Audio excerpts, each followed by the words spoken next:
Hello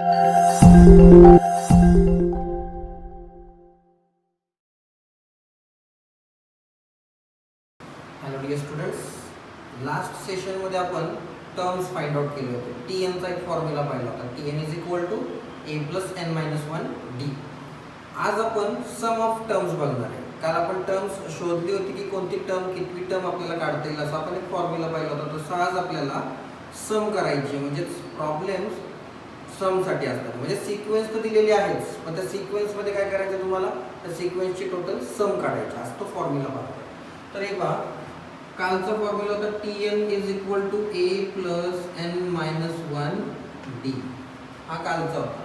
आज पहा, आज आपल्याला एस एन म्हणजे sum of terms is equal to N upon two A plus N minus one D.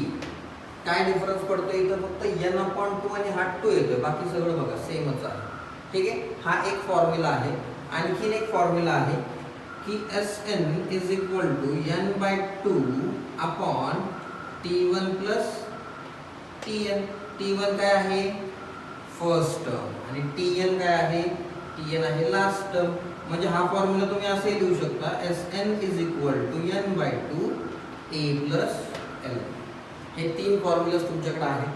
हे तीन फॉर्म्युलाजमध्ये तुम्हाला काय काय माहित पाहिजे, एन माहित पाहिजे. N for number of terms, A first term, परत number of terms, common difference आणि सम. तर आज आपण या फॉर्म्युल्याच्या बेसवर काही एक्झाम्पल सॉल्व्ह करणार आहोत. एक्झाम्पल्स तुम्हाला प्रॅक्टिस सेट 3.3 मध्ये दिसतीलच. ओके, तर चला तर मग आपण सुरू करूया. प्रॅक्टिस सेट 3.3 यामध्ये आपण एक एक्झाम्पल पाहतोय. फर्स्ट एक्झाम्पल आहे. काय एक्झाम्पल आहे पहा, first term and common difference of an AP are 6 and 3 respectively. याचा अर्थ काय, फर्स्ट टर्म म्हणजे तुम्हाला ए दिलेला आहे, तो किती आहे, 6 आहे. नंतर डी, कॉमन डिफरन्स डी, तो किती आहे, तर तो 3 आहे. आणि तुम्हाला काय करायचं आहे, find sum of first 27 terms. आणि फॉर्म्युला तुमच्याकडे आहे बघा, तो फॉर्म्युला तुम्ही यूज करणार. We have S N is equal to N by two A plus N minus one D. हा फॉर्म्युला आहे. व्हॅल्यूज सबस्टिट्यूट करायचे. एस एन, एन किती आपल्याकडे येते इथं बघा दिसतं, एन किती आहे 27 इज इक्वल टू 27 अपॉन 2. एनची व्हॅल्यू सबस्टिट्यूट केली. पुढे 2 इंटू ए, एची व्हॅल्यू काय आहे तर 6 आहे, प्लस एन मायनस वन म्हणजे 27 मायनस 1 आणि डी, डीची व्हॅल्यू किती, डी आहे 3. आता फक्त याला सॉल्व करायचं. तर सॉल्व करताना आपण काय करूयात, पहिले ब्रॅकेट सॉल्व करूयात. मग आता इथे काय होणार, 6 टू जा 12 होणार आहे, प्लस 26 इंटू 3. ठीक आहे, आपण हे पहिले सॉल्व करून घेतलं. आता 26 इंटू 3. ठीक आहे, आता पुढे काय होणार, 27 अपॉन 2 12 प्लस 26 इंटू 3 किती येतो, 78 येतो. पुढे काय होणार आहे, S27 is equal to 27 by 2 आहे तसाच, 27 by 2 multiplied by 12 plus 78. Answer काय येतं, आन्सर येतो 90. 2 1 जा 2, 2 4 जा 8 आणि 2 5 जा, म्हणजे इथं तुम्हाला 27 इंटू 45 याची मल्टिप्लिकेशन करायची. म्हणजे याचा आन्सर किती येणार, 1215. सिंपल मल्टिप्लिकेशन आहे, त्याने आन्सर काय मिळालं, 1215. हे तुमचं फर्स्ट एक्झाम्पल होतं. काय दिलं होतं, फर्स्ट टर्म आणि कॉमन डिफरन्स विचारला होता. 27 टर्म्सची ॲडिशन म्हणजे सम काय असेल, आपण या प्रकारे म्हणजे फर्स्ट फॉर्म्युला यूज करून आपण सॉल्व केलं. ठीक आहे, तर हे तुमचं फर्स्ट एक्झाम्पल होतं. आता आपण दुसऱ्या एक्झाम्पलकडे येऊया. नेक्स्ट एक्झाम्पल पहा, find the sum of first 123 even natural numbers. म्हणजेच पहा, पहिले तर तुम्हाला इवन नॅचरल नंबर याची एक सिक्वेन्स दाखवावी लागेल. तर 123 पाहिजे, first 123. Even natural number start from 2 4 6 8 असे कंटिन्यू होतील. फर्स्ट 123 टर्म्स काढायचे. आता 123 टर्म्स आपल्याकडे नाही आहेत, आपण काय करू, एवढेच. आता 123rd टर्म काय असेल, हा आपण या फॉर्म्युल्याने सॉल्व करू शकतो, पण आपण त्यात जायचं नाही, जास्त कॉम्प्लेक्स नको. इझिली आन्सर हवा असेल तर स्ट्रेट वे तुम्हाला आन्सर्स मिळतील. फक्त स्टार्ट कसं करायचं पहा, the given sequence in AP is, तर ही तुमची सिक्वेन्स आहे. पुढे काय करणार तुम्ही, हा काय आहे, ए आहे, डिफरन्स डी काय येतो तुमच्याकडे, तर तो येतो 2, कारण की इवन नंबर्स आहेत, ए पण व्हॅल्यू 2 देतोय.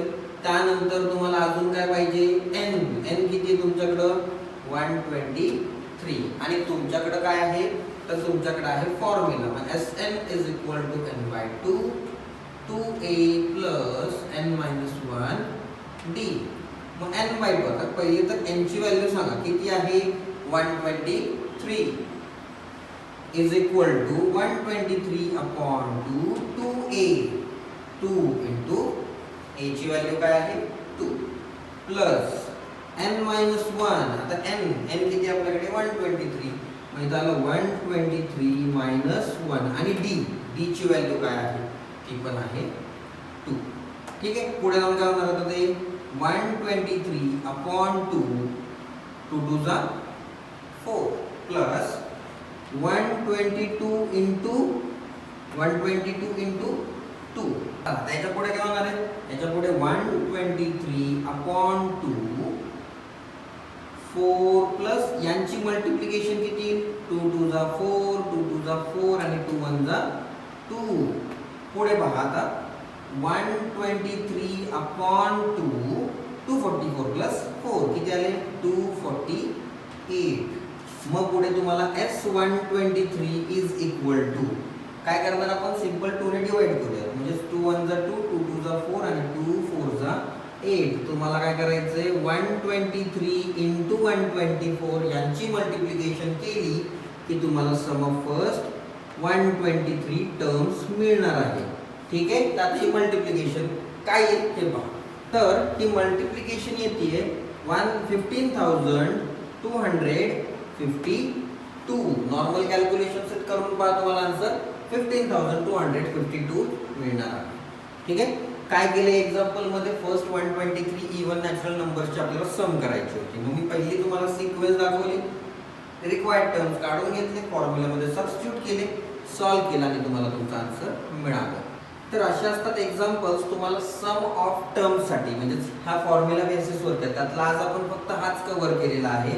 हे दोन आपण पुढच्या व्हिडिओमध्ये कव्हर करणार आहोत. ठीक आहे, तर हे मी तुम्हाला आज जे सम्स घेतलेले आहेत ते बेसिक होते, म्हणजे तुम्हाला जर हा फॉर्म्युला कधी यूज करायचा हे कळालं तरच तुम्ही पुढे जाऊन हे दोन फॉर्म्युले पण कसे आणायचे हे पण तुम्ही सोडवू शकता. जसं की हे जे एक्झाम्पल आहे, नेक्स्ट व्हिडिओमध्ये आपण हेच एक्झाम्पल या फॉर्म्युल्याने कसं सोडवायचं हे आपण पाहणार आहोत. ठीक आहे, व्हिडिओ आवडली असेल तर लाईक करा, तुमच्या फ्रेंड्सला शेअर करा, आणि चॅनलला सबस्क्राईब करायला विसरू नका.